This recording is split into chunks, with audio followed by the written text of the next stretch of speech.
Ladies and gentlemen, welcome to Kinetic Impressions Movie Reviews. I'm Arnie. I'm Andy.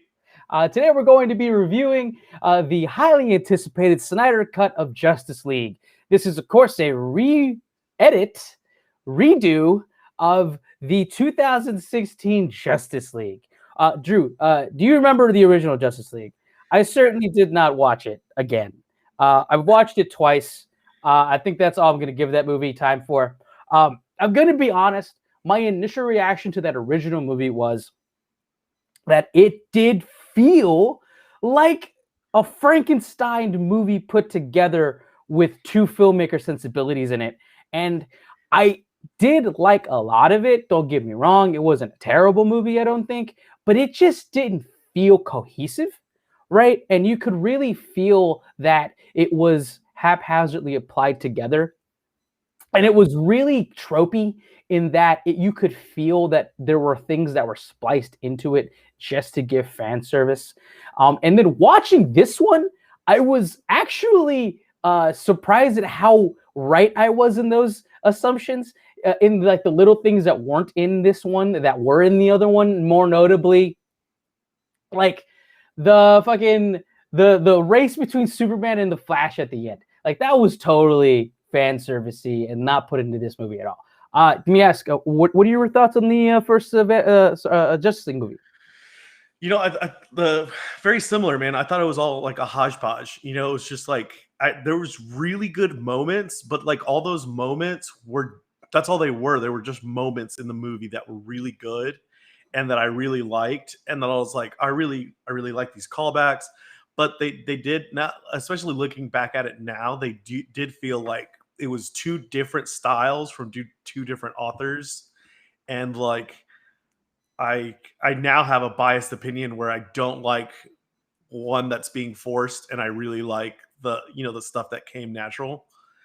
But that was just because, okay, so like leading up to this, we've read about it. Yeah. We've watched a movie. We've read about it some more. Yeah. We got excited about like what could have been. We watched the what could have been. Yeah. And then now there's still more what could have beens. Yeah. So like, yeah. And then I mean, even at this point, I don't even know if it's true or not. But like, I saw some article that like, Justice League Gray might be coming out, where like Zack Snyder wanted the whole thing to be black and white, so he's like, they wouldn't let me do it, so I did it. I was like, so yeah, Justice League Gray might come out. That's funny. You know what other movie did that? Mad Max Fury Road. On the DVD, it has a black and white. I think it's called Blood and Stone or Blood and Steel or whatever, something like that version of it. I get that. I think we should talk about the history of this as well. Like you kind of touched upon that. So this was a movie created directly in response to the fandom requesting that Zack Snyder be brought back in to finish his cut of the movie. This is completely unprecedented. Something that's never happened before. And something that I think is only possible in the era that we live in now, where there's a streaming service that Warner Media owns. Can I say one thing? Like, I just want to, this is stupid, but did you hear that there's possibly going to be an R-rated Miss Doubtfire director? I heard the rumor, yes. Coming out. Apparently there's like a R-rated cut somewhere out there. This is what the Snyder Cut has started. Yes. You go. It's so true, though. So you're right. It's in response to the fandom trying to get this movie made, Warner Media decided to. Why not? They wanted to amp up their HBO Max service, and the only way they thought could be possible by giving Zack Snyder $70 million to finish his vision, his movie. Now, context for why Zack Snyder left the film. He suffered a major family tragedy.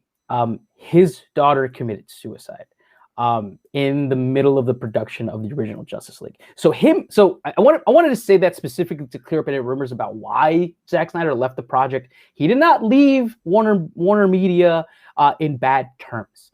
In fact, there's reports saying that Warner Media actually wanted to give him time to grieve, and they said that you could come back whenever you'd like to finish this film.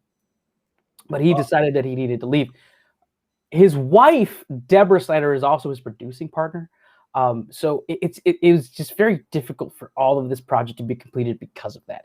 And he harkens back to that in a scene in the movie where like there's a scene in the movie in this cut where Barry Allen and Bruce Wayne ride off onto a highway, and there's just like this billboard that says "You Are Not Alone," and it has like the National Suicide organization on it.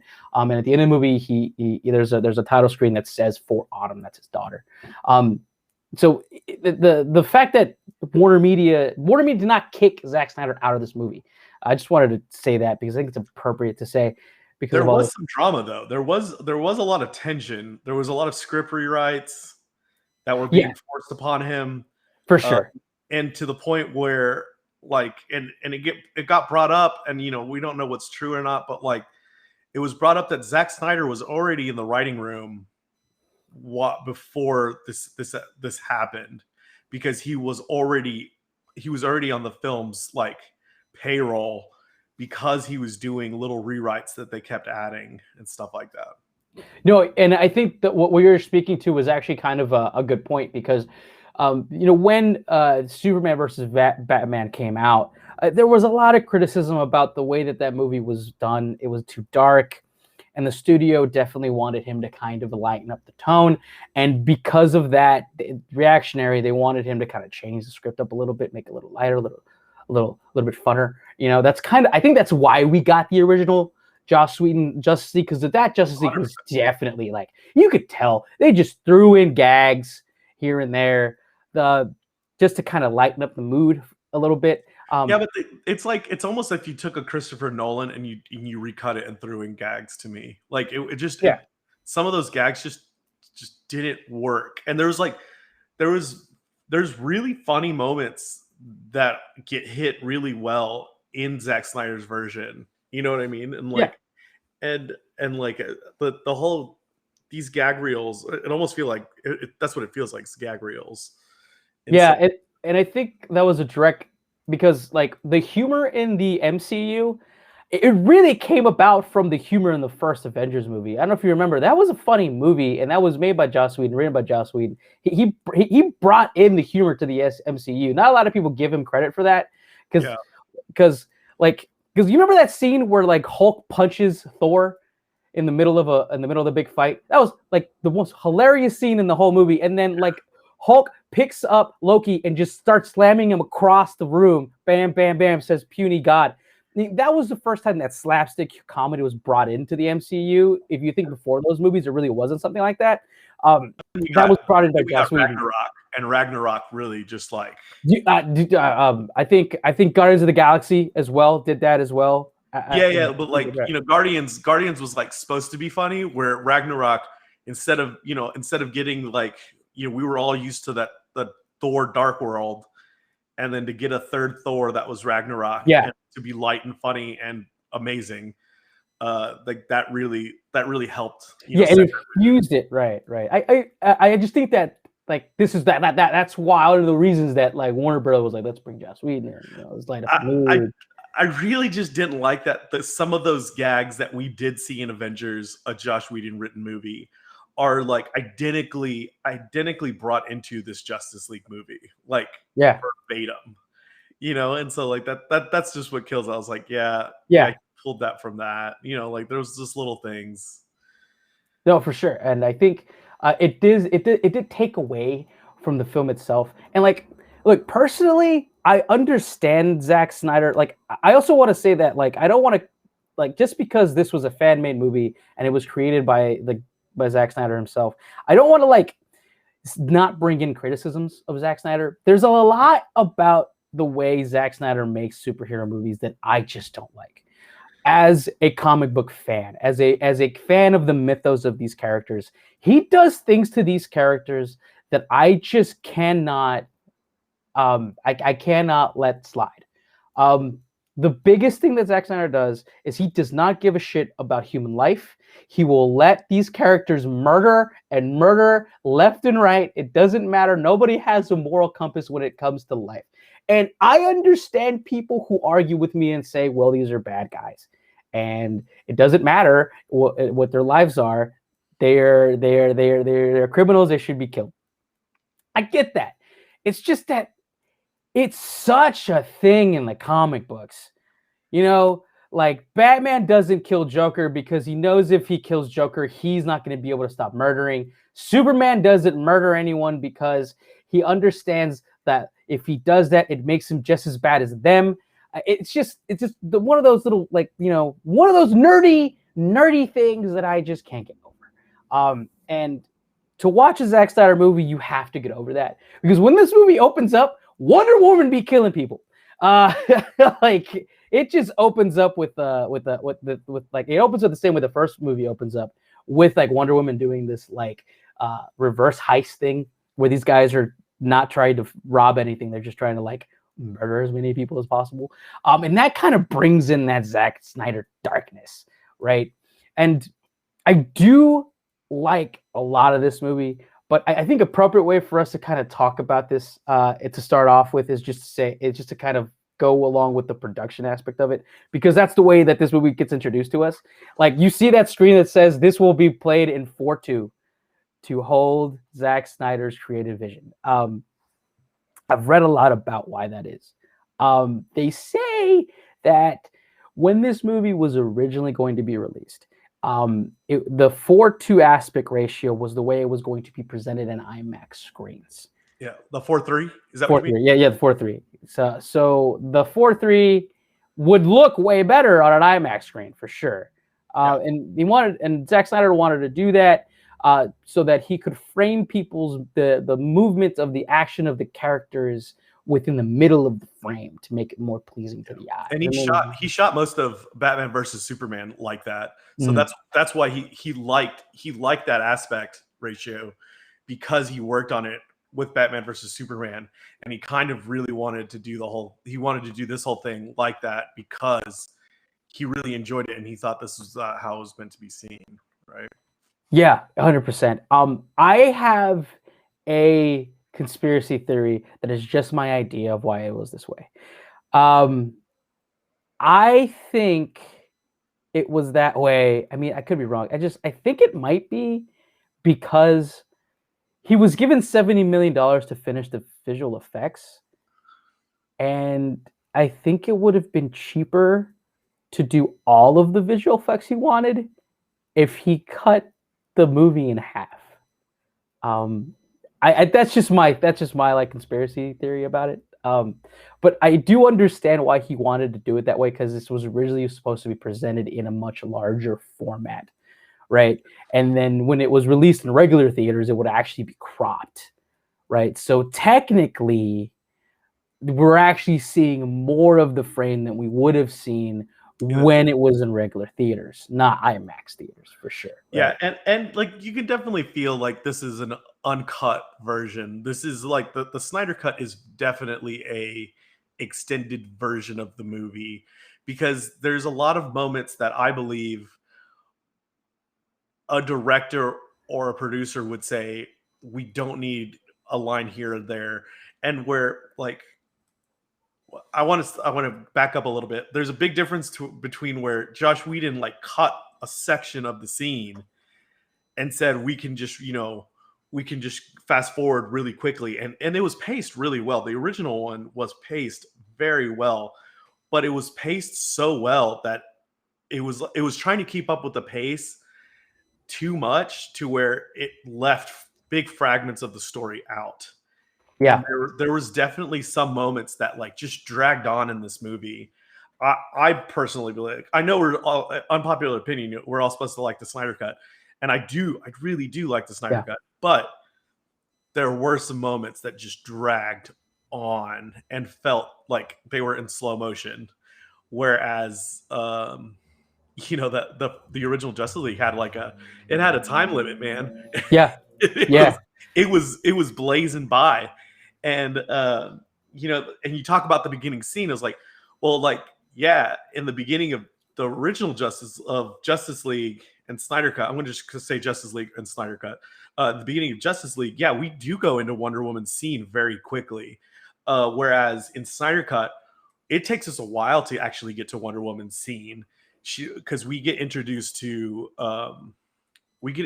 almost everybody, like or oh no, I'm sorry, we get introduced. We really see that Superman like beginning intro with the screaming, and then Yeah, and we see all the boxes, and that was really cool. I actually like that a really lot. liked that a I lot really better like that a than lot. the Yeah. cell phone lip video. Yeah, that fucking lip. It was so present and bad. You could fucking tell. I don't know if you ever saw like this guy, like some YouTuber went and like redid it on his own and it was just way better than the way they did it. Yeah. But I mean, like just seeing Superman in agony in the beginning of the movie, being killed from the end of Batman versus Superman was just a different way to like already get introduced to this movie. I thought it was like an epic way. And Yeah. you knew it was going to be darker immediately seeing that. Yeah, for sure. And I really did like a lot of those darker aspects of this for sure. It is my nerdiness that's just like, I shouldn't be kidding, but there was some really amazing stuff. What did you think of like the coloring? Because you were talking about production and all that stuff, and we talked about aspect ratio. What did you think of like the color palette is so different in this movie?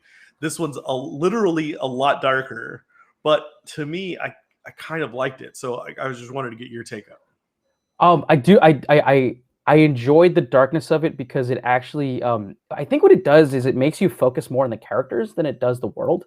I think he does that. I think he does that on purpose, right? Yeah, I think there's less of a sepia tone. I don't like this like it almost felt Instagram filtered, lightened up in the Justice League version, where in Snyder Cuts it just felt naturally dark because it was dark. You know what I mean? Like it looked like somebody was like, like some girls like, get on the Instagram and they'll turn the brightness up, they'll put a little filter on it. And to make their pictures a little bit brighter. And that's how I felt like rewatching Justice League. I was just like, oh, the highlights and shadows just make a big difference in Snyder's cuts in the Snyder cut than it does in the theatrical. Oh, for sure. And that's the kind of way I think Snyder does a lot of his movies. Like it kind of harkens back to 300 as well, because that was kind of in that same vein. That one was definitely a little brighter in the brown tones and the red tones. Yeah. This is like that's kind of what I'm thinking of when I'm thinking about Snyder Cut, is that it's almost the same kind of palette as 300, except with the brown tones turned completely down and the red tones turn completely down, but he brings up the dark, like he literally brightens up the blacks, if that makes sense. Speaking of that, like, what did you think of like? I guess that was Ares. I mean, maybe I'm mistaken, but like, didn't you feel like the guy was a total 300 character coming into in that flashback scene? Oh yeah. The god Ares. Zeus. I don't know if it's Zeus or it is Ares and it's Zeus. I think it's Ares and Zeus. I thought Zeus had the helmet, and then Ares was the guy like finger blasting everybody. Yes, and I think Athena was the one with the arrows. Finger blasting was a very poor choice of. But you got what I meant. Yeah, I knew exactly what you're talking about. Yes, absolutely. Yes. Yeah, I actually really like that entire sequence. And I think that sequence was also in Justice League as well. But I think this one like had a much longer sequence to breathe, right? I really like that's. I think I didn't give my general thoughts about this. I actually did really like this movie a lot better than Justice League. But I had the same exact critique that you did. There are just some moments that just were left to breathe a little bit too long and could have definitely been cut. I watched this movie in 2 sittings as well, and I have to say there is more about this movie that I really, really liked and enjoyed, and I think it is definitely better than Justice League. I really like that it gave more characters time to actually realize their character and actually understand them. I love the fact that this is basically there's a Cyborg origin movie within the middle of it. And I've read a lot of reviews that say this, but it is the truth. Cyborg is the heart of this movie. Right? Wow. His story is the light of everything, and it kind of brings everything together. It harkens even to the end of the movie where it's his father giving the epilogue. Instead of Amy Adams, right? Yeah. Well, I mean, Ray Fisher had a problem from the beginning, man. I mean, and like, I'm glad we all got to see this because Ray Fisher was one of the ones since the very beginning causing drama with all this, right? Like It was because he was cut. Yeah, it was because he was brought cut. it all to light because he got cut out the most. Yeah. And I think it was true. Like his lines, like to me, his most heartfelt line in Justice League that you're supposed to just be with him is when Superman is about to take apart the Unity, and he's like, "This isn't going to kill us, right? Because I like being alive." And then the only line that was given to Cyborg, like the only like big line was, "I like being alive too," with like a happy-go-lucky smile. Yeah. And I'm like, "Are you fucking kidding me?" Like, yeah. What a fucking cheesy, ripped-off moment. You cut his entire storyline just to add that line, and like, sorry. No, that's so right though. Like there was a lot of those moments in Justice League. There was a lot of those moments in Justice League. I think the whole plot line with Barry Allen saving that random Russian family from the explosion, and like that just took Barry completely away from the action. It just gave him something to do as a side quest. It didn't even make him like be part of the conclusion of the story and the battle, which I gotta tell you, the Flash aspects with his power and everything at the end of this movie, which were absolutely phenomenal and amazing. And I don't know why he cut it from the first movie. Especially that beginning scene where he saves the woman in the car wreck. Yeah. Like I think that was completely cut from the first one. That was amazing too. The way that his powers were shown were just really amazing. And I think we're at like the Flash's powers were where the special effects like had their moment. Like I really believe so we've seen a lot of MCU movies, right? And I really believe that okay, Wonder Woman's had her movie, right? Yeah. So we know what Wonder Woman can do. Aquaman at this point had his movie, right? Like he was introduced and he was going to have a movie. He was not introduced he was introduced in the first Justice League movie. The first Justice League movie happened before Aquaman. Great. So we hadn't seen Flash or Aquaman yet. But we knew Wonder Woman already. She had an origin story. I don't know. I don't think so. I don't think that her movie happened. No, her movie happened after the first Justice League. Wow. Yeah. Because it was Batman versus Superman, then it was Justice League, and then they released the Wonder Woman movie. Yeah. So we had only had a Batman and Superman movie. Oh, that's right. What I'm thinking of is that it's weird to think, right? Especially because this is a hodgepodge of of these characters, but we forget that this is actually the first time that these characters came together. Except Wonder Woman was in Superman versus Batman for sure, right? But her movie did not happen before Justice League. Well, what I was going to say was Let's look that up. I could be wrong about the Wonder Woman. I'll look that up. I don't know. But Barry Allen is very much the Tom Holland of this movie. Yeah. He should be the comedic relief. He's really that center of attention. If there's any comedy coming out of anybody, it really should be him and Alfred. Like him and Alfred should be where everything's funny. You know what I'm saying? Yeah. And like that, I don't think it's up to like the entire cast to be funny all the time. I don't think it works like that. No, and I think I don't remember where I heard this, but it was in a theater class at some point a long time ago, where I was told, or was a lesson where we were told that even the most darkest of dramas have comedy in them, right? Like a comedy is a part of life and it is a part of stories, right? So there's never not going to be a dark drama that doesn't have at least some comedy in it, you know? So that's definitely something that is going to happen at some point somewhere. So according to IMDb, I think I'm looking at release dates, but Wonder Woman comes before chronologically, but I don't know if they're both in 2017. So they're both in 2017. So I don't know if that's really true. You know what I'm saying? Justice League was in November. Oh, well, Wonder Woman was a summer movie, so So okay, so it was okay. So but it was that year. Right. Yeah. Well, like what I wanted to say was that like we've already been introduced so like to one of those characters, and we hadn't really seen too much of Batman, but we already knew Batman as a character, and I don't think they wanted to make him that big. So we were really getting like we were really supposed to get a little bit of Aquaman's story, a little bit of Cyborg story, and a little bit of Flash's story because they weren't going to have their own movies for a while. You know what I Right. mean? So we Yeah. needed some sort of origin to kind of keep us entertained as the audience. And that's what I really like. What Snyder really builds on those three characters a lot more than the other two. Like, you know, we know why Batman, we know why Batman and Wonder Woman are in this movie. We saw what happened in Batman versus Superman. We haven't seen these other three guys. And we really want to like, you know, we really want to focus on their story because that's where we're going to spend some of the attention on it so that we can make this movie kind of cohesive.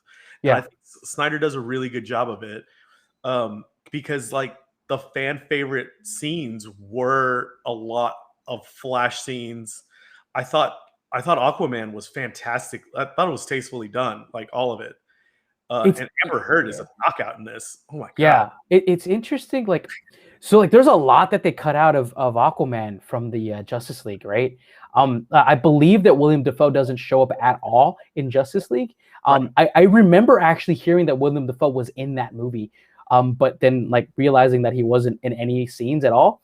Yeah. They basically cut everything from Aquaman except for a few scenes of him like coming to the fish shore. Also, I gotta tell you, the introduction of Aquaman in this movie is just weird. It's just weird. Like I like it's like I like the first introduction. I kind of liked it better in Justice League just because it wasn't as weird. Because in this one, you get like it's the same thing. Bruce Wayne going to some fish village to find him, but then like Jason Momoa just like walks into the water and some lady picks up his sweater and just starts sniffing it. And then you have a siren scene of these women singing some strange folk song while they're sniffing his fucking sweater. And it's just weird, bro. It's a woman sea shanty thing, man. It was sea shanty before sea shanties were a thing. Yeah. It's like, okay, all right. Well, we know.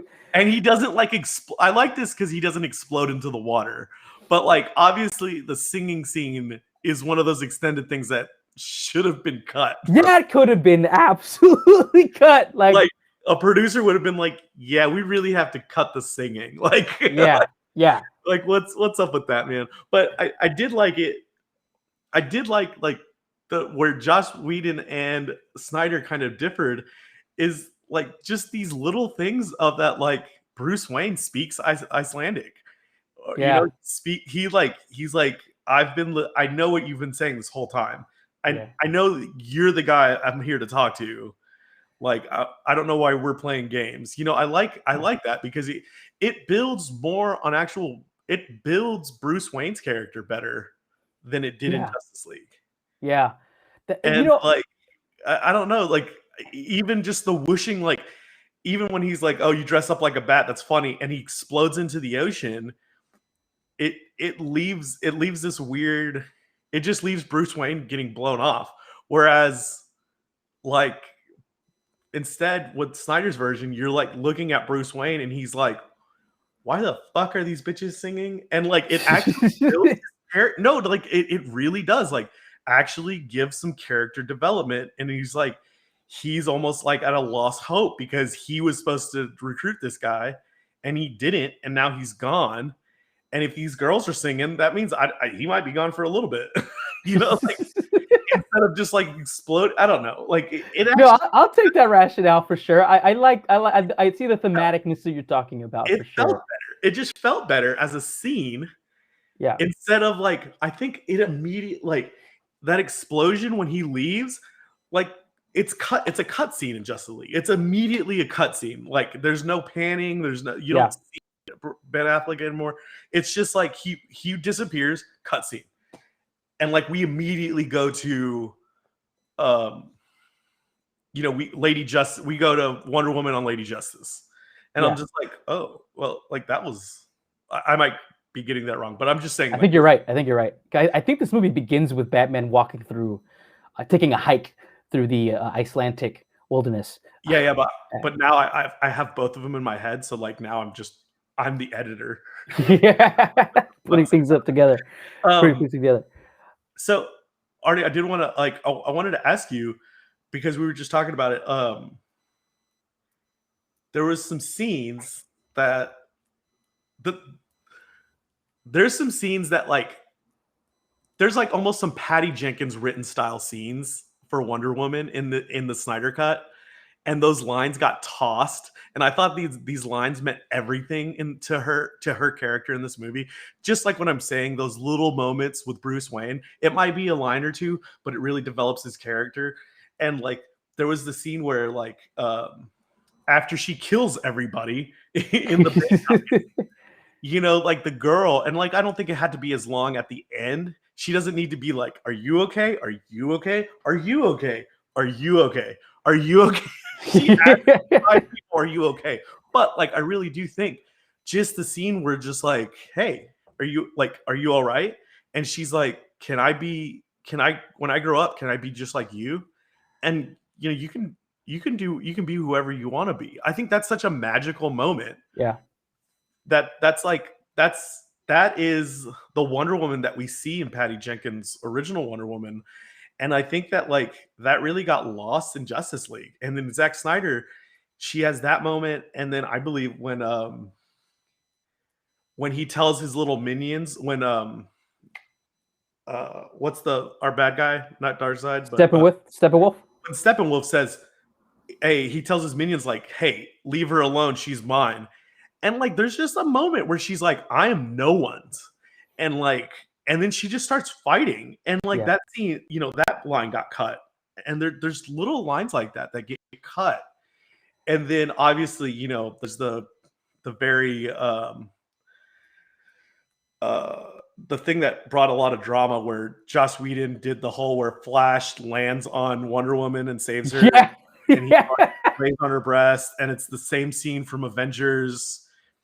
And apparently that was not Gal Gadot. That was literally a stunt double. She refused to do it. She didn't want to. And then the stunt double refused to do it. The stunt double didn't want to do it. Jesus. And like the higher ups had to come down because, you know, like the higher, I forgot who that guy was, but like Geoff, whatever his name was, like came down and like said, "No, we're doing it," because that's what Joss wants. Yeah. And and then there's moments where like there's an interview where Gal Gadot says, "Yeah, I'm sure Ray Fisher, you know, me and Ray we didn't shoot scenes, we didn't shoot our reshoots at the same time. The guys had their separate time and I had mine. But when I had a problem, I went to the higher ups and I took care of it." Like, she's obviously talking about that scene. Like, yeah, I was talking about that scene for sure. Obviously talking about that scene. It's like, you know, if Ray Fisher has his own problems, man, he should address them. Like, Gal Gadot's like hard ass, dude. Oh, she's been around. You know, she's definitely been a lot more movies. Not as big as this, I don't think, but she definitely has been around the block with a couple of execs and stuff like that for sure. Like half of the Fast and Furious, which are pretty big. Yeah, you're not wrong. You're not wrong. Absolutely. Oh, I forgot about that. Yeah, for sure. I wanted to talk about Batman, dude. Like I think there's an aspect about Batman that just never gets played with in movies, and I hate the fact that it doesn't get played with. It's the fucking like real like detectiveness of Batman. He is the world's greatest detective. He is a genius detective and kind of a scientist that figures out how to save the world just through pure intellect. And that just never gets played with. And I really like Jeremy Irons' Alfred. I think he brings some really interesting minutia to this movie, but the way that they interact, it really feels like that Jeffrey Irons' Alfred is way smarter than Batman.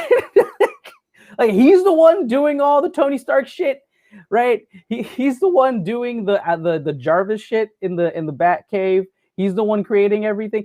You know what's funny? There's a scene in the movie where Alfred is like making a gauntlet for Batman. Who's like, yeah, this gauntlet actually absorbs energy, and he's like explaining that to Wonder Woman, and then Wonder Woman's like, oh, realizing that, oh, you're just making my gauntlet that Yeah. I have that Batman saw me use. And he's like, this was Bruce Wayne's idea. And he's Oh like, yeah, oh, I guess you should make him a lasso too, in black. black.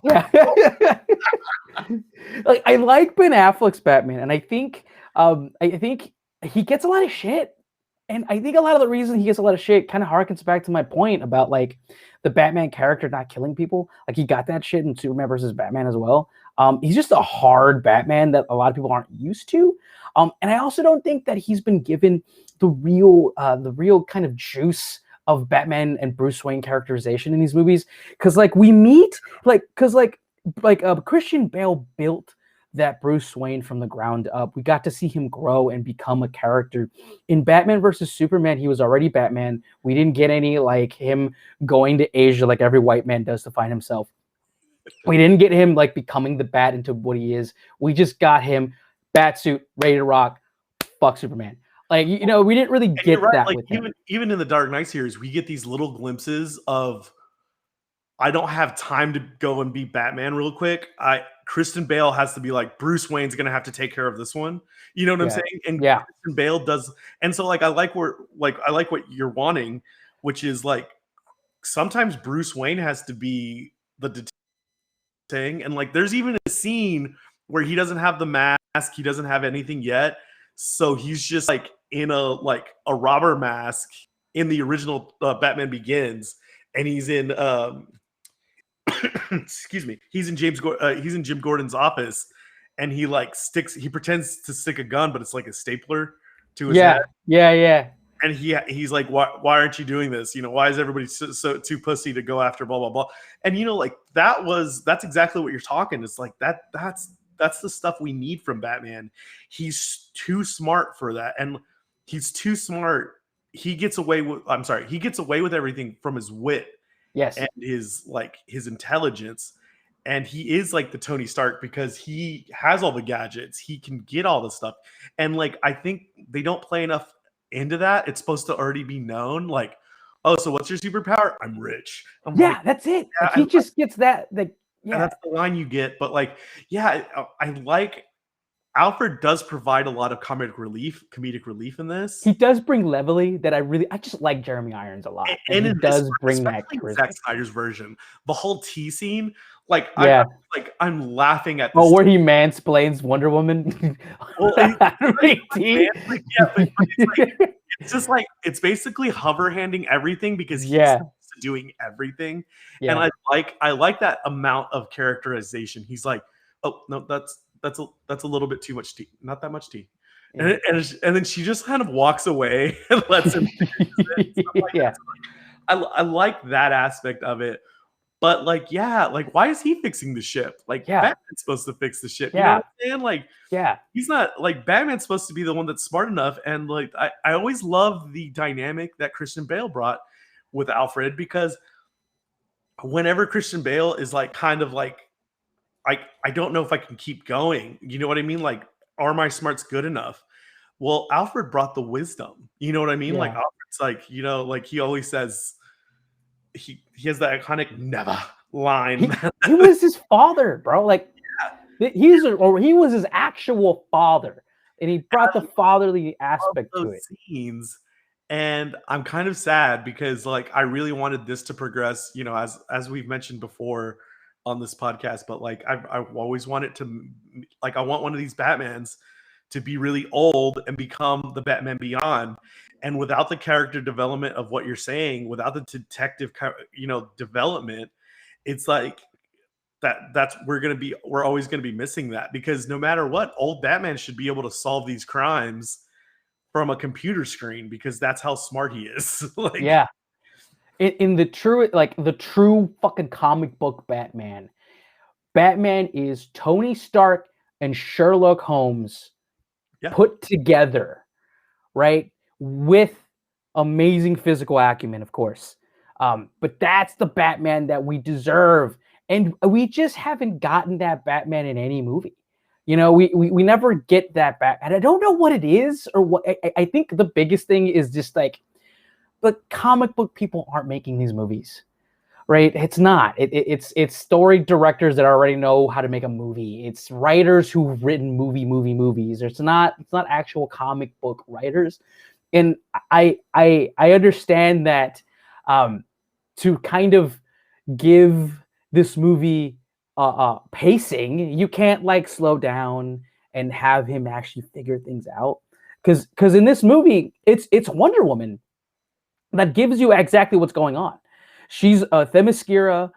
She's from the old world. She tells them about the war of the old gods. And it's much better because she finds it out through the Artemis arrow. Yeah, the Artemis arrow. Yeah. And you know, she goes into that cave and stuff tomb like raids. That. Yeah, she tomb raids, and it's very cool because she's in that elegant dress from the Louvre scene that we saw. And I'm just like, this also, she can still just walk right into that shit. I know, like you get to take the artifact that was a crime. Like, but yeah, like she's the one that actually brings up exactly what's happening in the story. I'm pretty sure Artemis is the Amazonian name, and the Roman name for the same character in mythology is Lady Diana.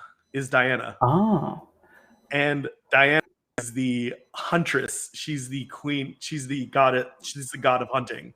Oh, okay. That's cool. And why don't they bring that up in a Wonder Woman movie? Like that should be part of her origin. The arrow that she has is the arrow of Artemis that gets thrown.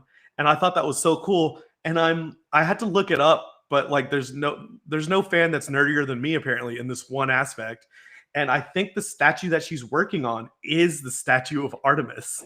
That's crazy. Okay. And the Louvre has a giant Artemis statue that looks very similar. And like Artemis has like a fox that like travels with her. And she has a bow and arrow. She has a bow and arrow like thing behind her. So I think there's so many cool aspects of it that I'm like nerding out. At Bass Hall where I work, we have a giant Diana statue. We have a golden Diana archery statue. And I always am afraid that I'm going to crash into it with like a lift or something. But like she has a giant bow and arrow that she's shooting. And I think that's so cool. I did not know that like, oh, that's Diana. And then I was like, I didn't know this whole Greek mythology thing was like all tied into Wonder Woman so much. But just wanted to let you know that I hope that's in a movie one day. Absolutely. Yeah. No, that's amazing. And like, I feel like those little bits of mythology could really be brought into the story developments of these characters, and it'd be really fucking interesting.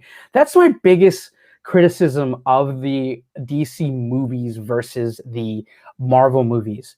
The DC, like their origins are first up not even kind of slightly tied in to their comic book origins, and if they are, they don't really touch on them much. You know, you don't really understand the small bits. I mean, you get Superman's easy. He's a fucking alien. He comes from another planet. Our atmosphere gives him powers. But like, the sun. The sun. But then Batman, you don't really get a Ben Affleck Batman origin, you know. And then we've watched 2 Wonder Woman movies. Do you know how Wonder Woman has her powers? Is it that she's just Amazonian? Right? No, she isn't just a regular Amazonian. She is the daughter of an Amazonian and a god. It's insinuated in the movies, but it is never literally explained. Literally, right? There's one line in Zack Snyder's cut that's like, "Oh, you are stronger than your Amazonian sisters." I'm like, yeah. Oh, that's right, Steppenwood. That's the only origin of Wonder Woman we ever get in this fucking Snyder cut when he says, "You have some of the old gods in you." Yeah. That's the only like it had to be in a movie that was released after the original movie was made to fanfare for us to get a little bit of origin of exactly what Wonder Woman is. That's one thing. You know, kind of speaking back to comic book things. So Superman, I didn't realize how the same Superman was going to be dealt with. I thought he would have been made different. I kind of thought Superman was going to go all bad in this version just because of like the trailers and the way they cut it and things like that. He didn't go all bad. We had the next movie he was. Yeah, he was supposed to be this was supposed to be the Injustice. I did really like the black Superman costume. Also, context. This also isn't explained in the movies, But the black Superman costume, nerd alert, is actually in the original reanimated Batman story, because Batman does die in the comic books too. And he wears the black suit because black absorbs sunlight better, and it is a recovery suit. And like Zack Snyder says that he was like until he felt worthy of representing the red and blue again. Yeah. It's just, because the black absorbs better, so it's supposed to heal him better. And they really want so much of this thing, man. I'm sorry, I'm gonna get angry for a little bit. So much of this movie is, let's make this PG-13 or let's make this rated R. And that's where it sums up to. It's not about, like, we're talking about some of the deeper stuff and like what happened when you cut those things because of character development. That's what most of us were talking about. Like, that's what most of the things that we're talking about is, and some of the a lot of the artistic value that we lose. But all of it harks down to, is this going to be for PG-13 or rated R? Because I'm looking at every scene, every note that I have. It's the race that's not in the movie, that's not in this movie, but it's in the first one. The race that you talked about earlier, that's corny shit. You know what I'm saying? Yeah. The corny shit of Lex Luthor saying, "Well, do we get our own squad?" I'm like, oh, like that's the stuff, right? It's the Lois Lane getting back to the Daily Planet instead of the titular line, like, the ending from Silas instead of the dark ending from Silas of the monologue, right? It's like, let's get rid of Darkseid, let's get rid of Desaad, let's get rid of those people. Let's take some all of Wonder Woman's death away from her. Every time somebody kills somebody, let's take that out of the movie. She doesn't need to be killing people. But like, this is her mission. I actually do agree with you. I don't think the whole Justice League should be killing people, but I think that she's really scared that this is her mission in life, is to find that Ares person and kill them. Like, she has to fulfill this mission, and she's scared that she can't do it alone. So that's why she's killing people. Damn. And so there's so much, and of course we'll never get that because context is something that we're never going to be given. But like giving like Steppenwolf's character development changes it from a rated R to a PG-13, where Steppenwolf, like, building his character actually explains so much of the movie. Yeah, absolutely. And Cyborg, like, well, okay, like, tragedies do happen, and without this tragedy in this movie is just kind of just a movie. It's just a soulless movie. So like, all these things turned it, and like a Batman with the dark suit, Superman with the dark suit, and even when he goes against Batman, like the bullshit with, like, he's like a lot harsher to Batman in this. Like, he's like with the eyes in this one. Yeah. And instead of just like crushing his jaw. And I was like, everybody was just like, well, a little much. And I'm like, no, because I think crushing my jaw is actually like just as bad. And he is protective. He has a protective gauntlet now for the eye beams. So I don't know, like, what everybody keeps harping about is really like what the studio wanted, because the studios they think they're fanboys, but they're the fakest of fanboys. And that's what really gets me mad. Yeah, no, I love everything you just said, and like, I totally agree with everything you just said. And you just kind of made the movie better for me a little bit. Sorry, man. You were so right about that. The Steppenwolf thing, all that was absolutely, yeah. Steppenwolf's character development makes this movie way better because you understand what's happening in the plot better. And like part of that's the fact that we get just more time to breathe with the story. Part of that's just the fact that Zack Snyder gets to put everything that he wanted to put in this movie as well. But you do just understand what's happening with the plot better in this version, and I do appreciate that as well. I think it just makes everything work. It just works better. I love the stuff with Darkseid.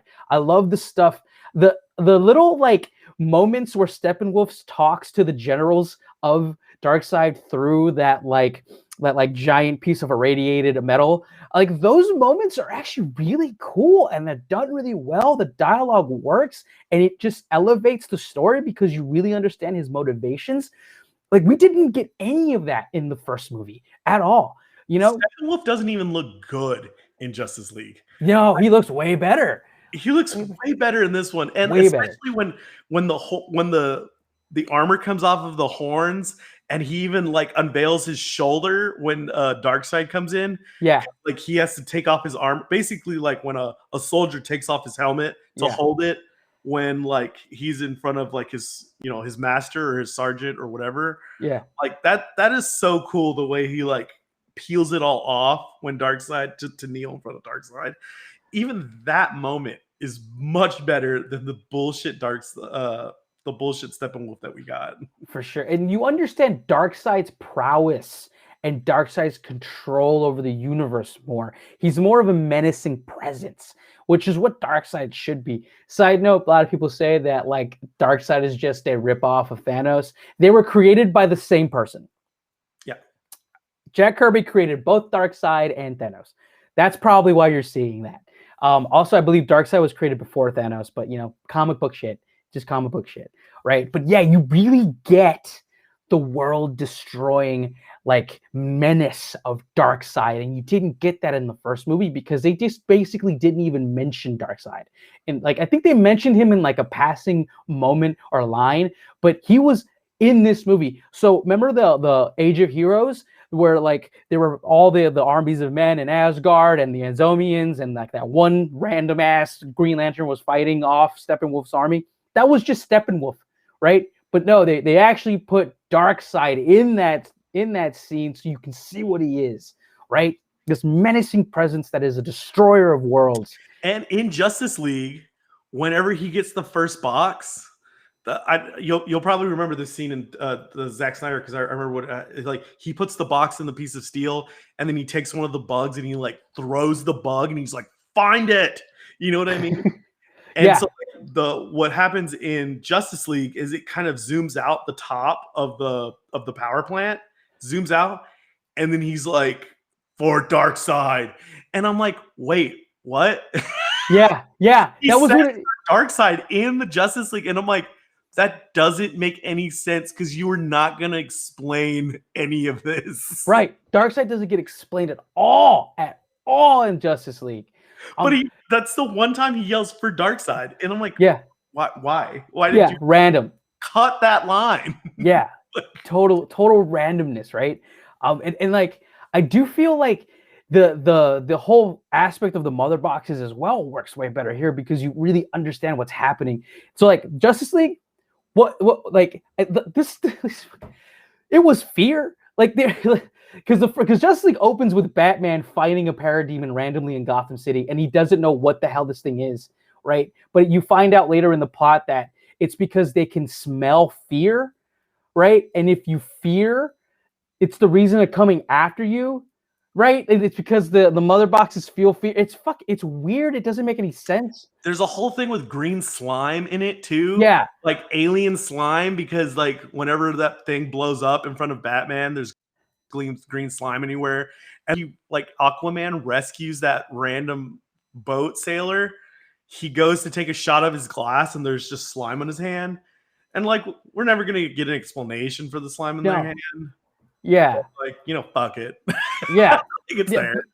Yeah, I love, and like harkening back to the beginning of this movie where Superman dies, and you see the whole crux, and the reason for the plot getting off the ground is literally because the mother boxes hear his death cry. And I love the fact that everybody hears fucking Superman die. I've never seen that in a comic book. This is fucking dope. Like that was incredible. Like I love that artistic decision to have Superman die and then like the entire world hear that, and then like the mother boxes hear it, and because the mother boxes hear it, that's why they start fucking activating, and that's why Steppenwolf comes through. That's fucking great. I love that aspect of it. And that little line where he's like, "There's not a Kryptonian to guard this place." Yeah, no Kryptonian. Like, oh, that like, all right, I was about to turn off the movie. It's good enough for me. You just explained one thing, and I was okay with it. 100%, man. Let's bring it home. Let's talk about the ending of this movie, because I think this is where this one shines above all the other ones. Let's something else you want to talk about before we get to that like last bit. There was one thing. I mean, so there's obviously like the Cyborg story that we get a lot of, and I know we've already talked about it, but like I loved Cyborg's story in this. Yeah. Oh no, I'm sorry. I don't want to waste our time with that. I got to talk to you about one thing. What I hated about the Justice League movie was the power game, the power game of Princess Diana. Oh, that's funny. Wonder Woman and Batman, and how like we shouldn't bring him back. We should bring him back. We shouldn't bring him back. We should bring him back. And like, I'm not fit enough to lead. You need to lead, and I need to lead. And like, well, I need to be a bigger leader. And well, you know, I remember that. Batman was going to commit suicide, but Wonder Woman wouldn't let it happen because she led us to come save you, and we didn't have a choice. And I was like, the corniest fucking okay. And then, you know, that gets all mulled over with the whole Russian side story too. Yeah. Like, it's just all the shit at the end was bad.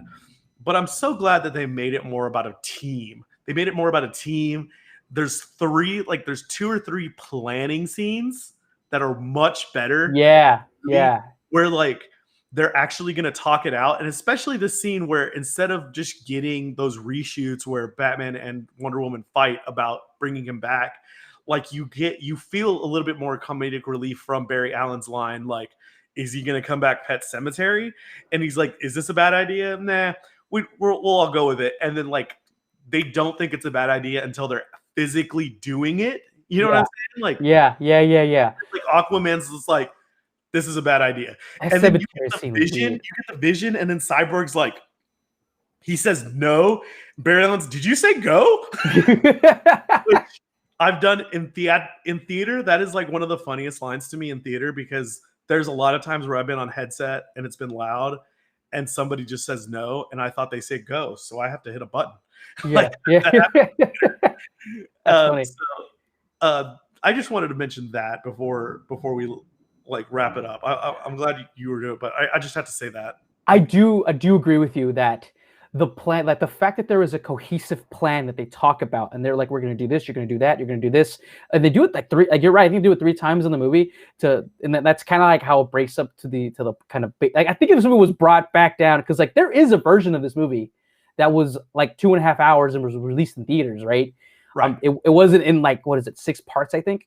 But yeah, like the actual, that's the thing about this that just miles above Justice League, is that you understand the plot, the basic plot of what's happening and what these characters are going to do in the moments.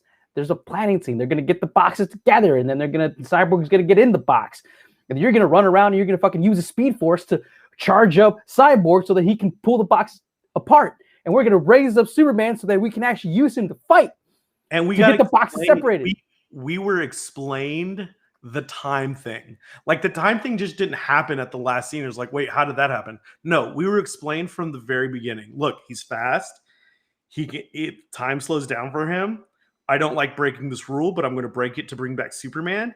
And now the end of the world is at stake. So now I have to break this rule. Yeah. I like that progression in Flash's story. I wanted one question, Arnie. Did you miss anything from the old movie that you thought should be? I think that there are aspects of Aquaman that were done better in Justice League. So, I think when Justice League was released, they didn't want to do any backstory for Aquaman in the Justice League movie, so that's why Willem Dafoe wasn't in it. Right. But I think that he was given better lines in Justice League more than this one, right? I think he said "my man" once in this one, right? And then there was the scene where he sat on the lasso. I hated that line, "my man." My man. Oh gosh. I liked it, but there was a scene where Aquaman sat on the lasso, and he started to speak the truth of his mind. I actually really like that scene in Justice League. I thought it brought levity to the scene and kind of got you a glimpse into who Aquaman was. And you know what? So Josh, this is my theory. Josh saw the scene that got cut, which is them in the van. They were also at the cemetery. Yeah.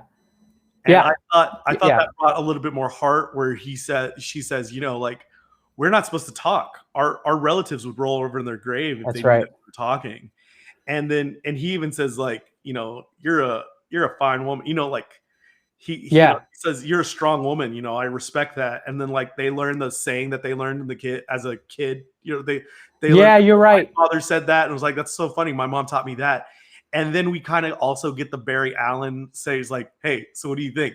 You think Wonder Woman would go for younger dudes? And he's like, she's like 5,000 years old. Everyone's a younger dude. So I feel like we got the comedic relief from the lasso scene, but yeah, I do see what you're saying. I like that lasso scene was funny. The only thing I really missed was Barry Allen. I love the 3-second line from Batman. And I thought that's all you needed, and the rest could have been done the same way. Just save one, and then you'll know what to do from there. Yeah. I love that.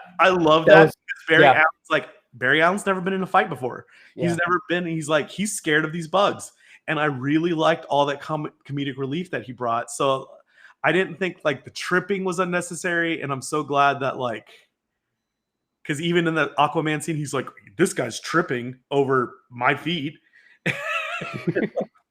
He said, you know, he even brings that up in that Justice League clip, but that one line, I thought that was such a good scene that got added, and that's the only one that I'll give credit to. Is that Justice League scene where he's like, just save one, just save one, and you'll know what to do. And then he just like, and he just keeps saving all of them. So hopefully we'll see that again somewhere else. I think it was a great scene. No, I totally agree. I really missed that one too. It's just a good line. Like, I know that Joss Whedon's an asshole now, but man, I love his fucking dialogue. That's why I fell in love with his dialogue. He just does. I just love the way that his characters interact and things like that. And that's just an example of that. That's just one of those things that he kind of gets right for sure. But yeah, I want to talk about the fucking the penultimate 10 minutes of this movie. I think is some of the best comic book movie I've ever seen. It is everything that you want in a superhero movie that also a nerdy comic book movie person wants as well, brought into fucking fruition onto a screen where everyone can see it, and it's like real life. It is just glorious. It is beautiful in that the plot of this Snyder Cut brings it all together because it all makes sense to you. All of the mechanics make sense. You know what I mean? Like you're talking about the Barry Allen thing about time. It all makes sense. I love, and then the mother boxes coming together. They talk about the plan to bring the mother boxes and pull them apart so that Cyborg, like it all makes sense, and it all comes together. It's cohesive. The special effects are fucking amazing in the penultimate. And God damn it, how did you feel about Superman? Just did you him coming in? I want to say that I hated the Justice League version of him just like, I believe in justice. Just like randomly flying down. I'm like, and then with like, I am not one of those people, but I would have stood up and clapped when if I was at that movie and I was like, if I was at this movie in theaters, the Zack Snyder version, and I see the axe get thrown at the neck, where to me, it blew my mind, because I was just like, that's how they got Darkseid to get away, because they stabbed Darkseid with an axe in the neck. Yeah. And that's right. They drag his body into the ship and retreat. Yeah. It just went full circle. It just went. Oh my God. Yeah. And I thought about it, and I was like, I'm the only one that's gonna, like, I just feel like really, I like toting myself. I know somebody's gonna, like, you know, someone else is thinking about it, but I was like, I thought about that. You know what I mean? Like, that's the way Darkseid gets hit, and Superman just took it. Superman's just like, Just that's all you got. And I'm like, bam. oh! and then he uses his ice breath, his fucking comic book ice breath. And then Bam! he's the assist, right? Like, Yeah. he's the assist. He doesn't even like, I don't have to take that. You know, Wonder Woman feels passionate about it. She can take this one. And then Wonder Woman like cracks it with the ice breath. And I'm like, oh yeah. And I also have to say, this is where I actually really like Zack Snyder's version of things, because he brings the darkness, bro, the fucking brooding darkness. And then they're fighting and they're trying to get Steppenwolf, but then soon as Superman arrives, everything fucking shifts, right? Everything changes, and then Superman just fucking takes fucking shop, and he fucking takes Steppenwolf, throws him on the ground, and starts horn. Yeah, takes his fucking horn. That's some Zack Snyder dark shit that I want in this movie. Yeah. Right? And then he just starts beating Superman, and then for a moment you're like, is he gonna stop beating him? No, bro. This is Zack Snyder Superman. He's gonna beat his ass to the ground to keep him down. And I'm like, fuck yeah. And then I love it because Aquaman does what Thor does, and just like, we're not gonna. I don't feel like killing this guy slowly. Like, Thor just like chops off Thanos' head. Yeah. Like, no patience. And I just love it. Aquaman just like, I'm gonna stick a fork in this bitch. Fuck yeah. Yeah, right towards the end. And then the fucking portal goes open. And I love Darkseid. The portal's open up, you can see fucking Darkseid and all the dark minions. He just throws that bitch throws the fucking head all the way through, man. And then like, instead before everything, what is that? Yeah, like bugs eating. No. Why didn't Joss Whedon use that ending? You could have still used that. I got no closure from the bugs eating him. Yeah, I get it. You really wanted to ride this whole fear thing, but that's been done. Yeah. Scarecrow did that. Dude, really did that in Batman Begins. Maybe it was because there were different directors. Maybe I can't use Snyder's whole ending because I'm the director now, and the ending is always supposed to be my shit. Nah, dude, bro. Steppenwolf looked like a villain from Angel. That did make him look more human in the Justice League cut. I wouldn't even. Buffy was better. You're so right. He just looked like an ex-vampire from Angel. Holy shit, you're so right. With like a rock. I was like, Josh, you don't have any creativity at all. Yeah, dude. It was just not even. Dude, it wasn't. It was like the ending of Justice League was just a blip. Which is the blip on the radar. This fucking ending ruled, bro. And I fucking love.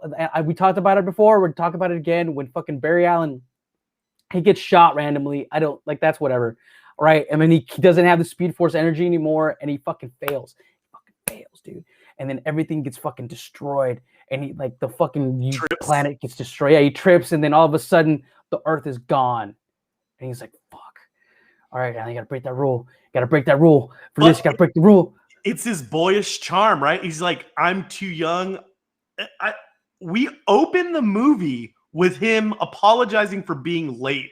I'm so sorry I'm late. I'm so sorry I'm late. There was like an old lady. She was putting change very slowly. And he's always late. He is like the teenager who's always late. That is something we have to grow out of in our lifetime. He is late to the party at the very end of the movie. And he's like, it's on my back now. So he has to revert time. Zack Snyder fully thinks things through. I just told you the Darkseid with the Superman thing. Yeah. These are ideas that are fully thought through. Like, I put this, there's a reason why Barry Allen's late in the beginning. There's a reason why. He's immature and, doesn't have his shit together. But for this moment, he has to get his shit together because the fate of the world is literally in his hands. And he's the only one that can do this. He's the only one that has the power to rerun time to fix it. And it plays. It's so yes, absolutely. Like that whole sequence is gorgeous. It is gorgeous cinema. It is the thing we fucking live and die and breathe movies for. It is pure story and visual feast. And like you said, you just made it better for me when you just explained that. Him just like in every step brings back the earth, and like and then he comes back and actually does the thing, and Superman, and like when Cyborg has the energy after Barry Allen does it, he's just Superman, and he joins him to break apart the mother boxes.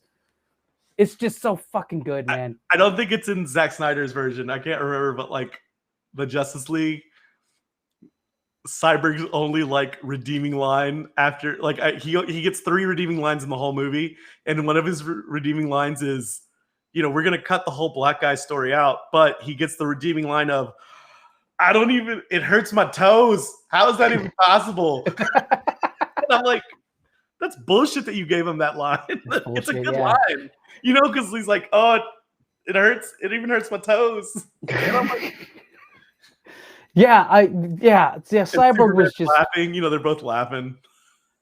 Yeah, man. Cyborg was definitely given the short stick in the Justice League cut for sure. So I think, man, I think we did it. I think we both agree that the Snyder cut is good. It is a great movie. Could have been cut a little bit. I don't know what the 2.5-hour version of this movie looks like. I think we probably get that random Martian Manhunter cut. That was less sea shanties. Less sea shanties for sure. Definitely less like introduction of characters as well, I'd imagine. But I think this would have still ruled. That ending, bro, makes it all for me. I think with that ending, I would have been satisfied in the theater. For sure. Oh, I want to mention this last thing because like I said, the ending is the reason I was okay with Zack Snyder with this movie. The visual of all of their bodies coming back together as they're being obliterated was just creepy. You would not have gotten that in the theaters, I don't think. I think that's a little rated R. The little rated R. But it was creepy and weird. I fucking was all in for it, bro. Let's talk about the epilogue a little bit, the ending of it. So another thing that wouldn't have, just because I'll feel bad if I don't mention this, but I just wanted to see a comment if horses were hurt during the making of this movie. He like throws like 5 horses at one woman. That's true. I know. After fucking murdering all the Amazonians, like a quarter of the Amazonians, we completely, got rid of the whole. That's true, man. That's some Zack Snyder darkness right there, too. Like, he took 5 ropes with horses on them and he threw them at like one woman. Like, were animals hurt during this movie, man? Like, probably not. But yeah, but Zack Snyder don't give a fuck, bro. Amazons are gonna have a lot of glue. That's horrible, dude. That's horrible. Oh god! Before we end it, I just like we should epilogue. We should talk about the epilogue. Like again, Cyborg. His character is the fucking heart of this movie. It ends with him actually recreating the voice of his father and then playing it, and it becomes it's just so good. It's minutia. It's fucking plot being brought together. With everything being closed up, with the night. I didn't even know they still made those tape players. I'm like, oh, yeah. Thought we just used cell phones. Yeah, or an email, shit like that. It's just really well done.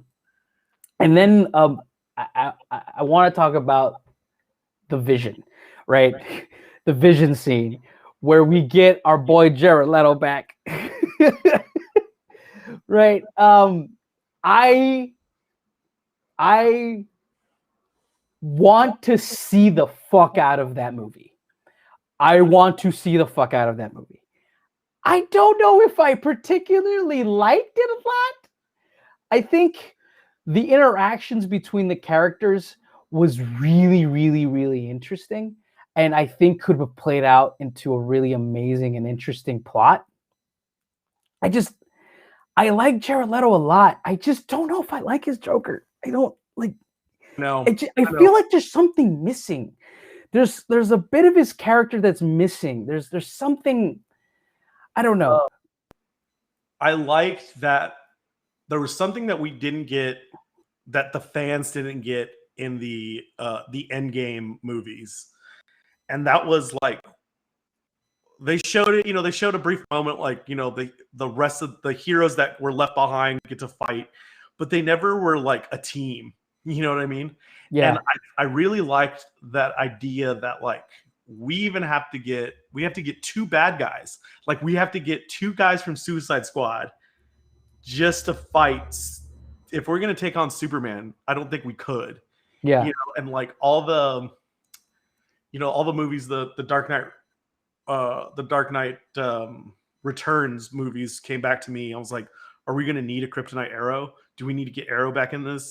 Like, are we gonna be able to like, stab Superman just to get some sort of advantage on him? You know what I mean? Like, is Joker the only thing that we can get to really get some sort of trickery advantage against Superman? Like, what happened to Aquaman? Like, yeah, she's mad. Like, she's mad. Yeah. I'm like, didn't Deadshot just want to like, kill Batman? Like, yeah. And then there's something that's been bothering me, Arnie, and maybe you can help me out with this, but like I overthink. Obviously, you've just noticed from this whole thing, I overthink movies. That's not Barry Allen. That guy has a goatee. He's wearing a different suit. He does not look like Ezra. He does not look like Ezra in the Flash costume. Huh. I don't know. He has a little bit of a goatee. I saw the goatee. And he looks a little different. And we never see him without a mask. So I just want to know, is that a stunt double and like that's supposed to be Ezra Miller? I'm pretty sure, I think I heard from reports that scene was reshot for the Snyder Cut. Or some of it at least. Could I believe what my heart wants to believe? And that is because Joker even says it, he's like, you're the one that fucks up all these timelines, Batman. And I'm like, oh, because you don't want to die.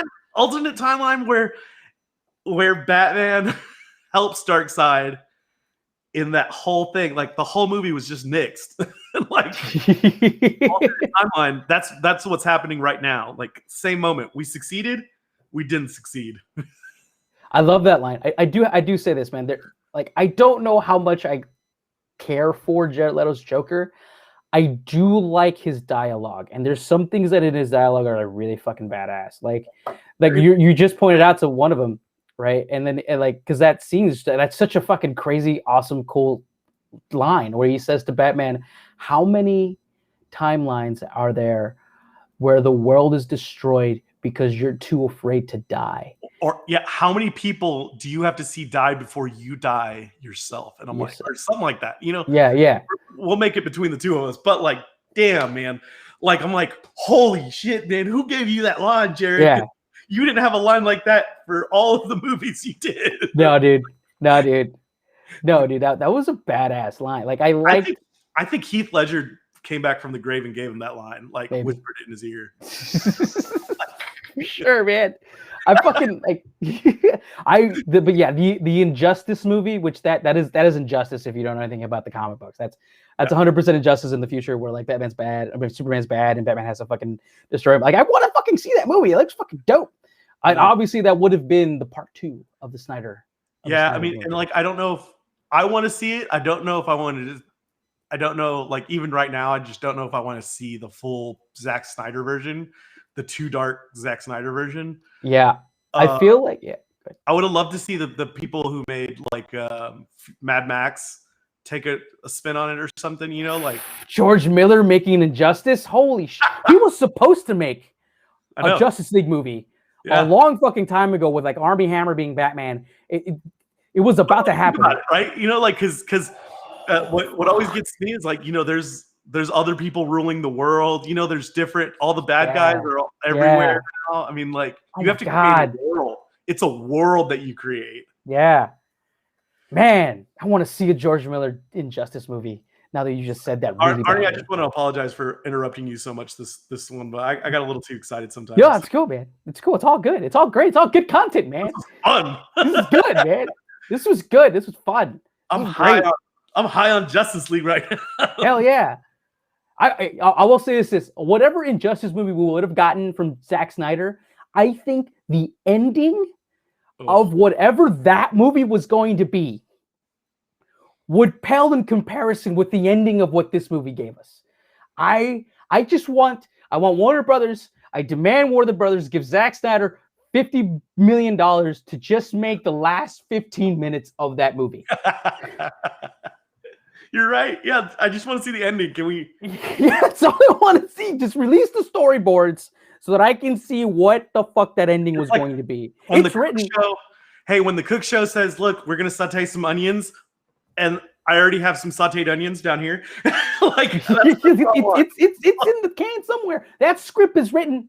That storyboard is done. There is a Bible for that movie somewhere, and I just want to. Oh fuck, man! Imagine. I'd love to see because all this research, I saw so many of Zack Snyder's little artistic renderings, his little like scrapbook scenes, and I'm like, these are so beautiful, man. Like, I'm gonna buy the coffee table book whenever it comes out. Like, yeah, just Warner Brothers release the sketches and storybooks. You'll make money. Just show us. Fuck, even release it as a comic book series. The fucking Zack Snyder Justice League Part 2. Just do it, please. I just want to see the story beats that he would have done to create the ending of that movie. I want to see. I'd like to see DC get rid of. I'd like to see DC just give DC away. Like, I'm sorry, Warner Brothers, give DC away. You did not do anything good with it. Like, I'm sorry. I have to agree with you there, and I think we should take this moment to tell Warner Brothers, you don't know how to make a comic book movie, and the only thing saving you is that you have hired creative people who know how to do creative things with a story. You do not understand comic books. Amen. You hire people who don't understand comic books, and you are saved because the creative people you do hire know how to make a movie, and they know how to pluck from comic book stories to bring something together. I like Zack Snyder. I do. I don't think he knows how to write dialogue. I don't think that he knows how to create a plot that is filled with nuance in a way that informs the story and the action. This movie is absolutely saved by the fucking blitzkrieg ending that puts everything together, and it's only saved because it is a 4-hour-long movie. This is a 4-hour-long movie. Zack Snyder couldn't have told this in 2.5 hours. He couldn't have done it. I was watching some scenes from it, and where I'm paused right now is at 2 hours and 42 minutes. At 2 hours and 40 minutes is when Superman is reborn. Good God. This movie is only amazing because it's 4 hours long. In 2.5, think about it, if he was given the 2.5 movies, like think about if you just got from the beginning to 2.5 minutes. It's like, well, that ending was just really weird. They planned on bringing Superman back, but we never got around to it. Yeah. Yeah, he can't do it, man. I mean, he can't tell this story in 2.5 hours. It's 4 hours, man. This story has been told in fucking 20 pages of comic book. It can be done. Warner Brothers, you just need to do what Marvel does. Like, you brought in Joss Whedon because Marvel hired him. Why did fucking Marvel hire Joss Whedon? Because he's a comic book writer who has lived and breathed in the medium for over fucking 3 decades. Marvel hires comic book people to make comic book movies. And you know, like when something's stretched out, like Zack Snyder stretched this bitch out. Yeah. And no matter how many wrinkles you put in it, like you can't make it back. You can't make it back to smaller. Like there was already so much, like, unless you wanted to, I think Ben Affleck said it. Like Ben Affleck said, just because Joss Whedon came in, like he can't change. He can only change 10-20% of the movie. Like he can't change everything. And that's so true because he couldn't change so many of the bigger plot lines. Yeah. By cutting scenes and doing this. He couldn't unless he wanted to reshoot the whole movie. So it still needed to be long and he needed to create plot holes because it needed to be shorter. Yeah. Because it was so stretched out. I mean, like, it was poisoned to begin with. You should have just let Zack Snyder do it in 2 takes. You should have just said part 1, part 2, release them. You should have Matrix Revolutioned it and, you know, release them 6 months apart. No, like, I thought that was great. Release them 6 months apart. We don't That even was get the ending. I mean, like, Neo was on the bed. Superman could have been on the bed. It's the same thing. It's the yeah, you're right. Yeah. Who did that? Warner Brothers. Others. Like, Warner Brothers did that. Also, yeah, Warner Brothers, you're the reason you're the reason there was a Snyder cut. Okay, you're the reason why your movies have not done well. You're the just give the creatives who have made comic books. Forever. These stories have been written forever. Also, like, side note, for some fucking reason, Warner Bros. Have been wanting to kill Superman for fucking decades. I don't know what your obsession with killing Superman is. Like, Zack Snyder saved you by making it cool. But, like, your obsession with wanting to kill Superman, that's the fucking reason we haven't gotten a good Superman movie in over fucking 10 years. Whatever. Snyder cut rules. You literally could just remake the ones from the 70s, and I'd be a happy man. If you Star Wars them, where, you know, like, you just did a Force Awakens, whatever. Just do the Richard Donner movies. Just do the fucking, you know. That's what I'm saying. Like, just remake them. Remake them with new people, new concepts. Like, everything would be fun. Instead, you brought Mike boring. I'm sorry. I love Michael Shannon as an actor. He's a great dramatic actor. Yeah. But damn, man, I fell asleep during that Jarrell scene, dude. Like, yeah.